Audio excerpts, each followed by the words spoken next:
تاني حاجه انا بتكلم على الجمهور اللي موجود في اسكندريه، ما بتكلمش على جمهور تاني، بتكلم على اللي موجود في اسكندريه. انا واحد من تمام. جمهور اسكندريه يا كابتن محمد الشناوي، وبقول لك مش معنى اللي انت حددت جمهور اسكندريه بس وحددته مره واتنين اللي جماهير الاهلي كلها الباقيه تعاطف معاك. جمهور الاهلي كله واحد وكله رافض اللي انت عملته، لان انت يوميها هو فعلا انت اللي لميت اللعيبه وقلت لهم بلاش تروحوا تحتفلوا مع الجمهور.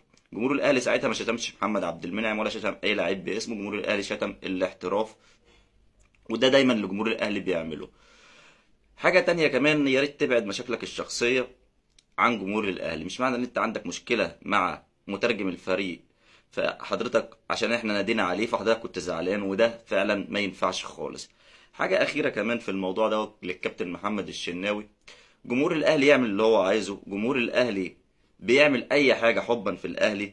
جمهور الأهلي ما تقولهوش أنت تشجع مين وتعمل إزاي وتنادي على مين، جمهور الأهلي بيعمل لصالح الفريق. جمهور الأهلي ما بياخدش حاجة يا كابتن الشناوي، حضرتك كنت فين قبل ما تيجي الأهلي؟ وجمهور الأهلي هو اللي خلاك تبقى محمد الشناوي.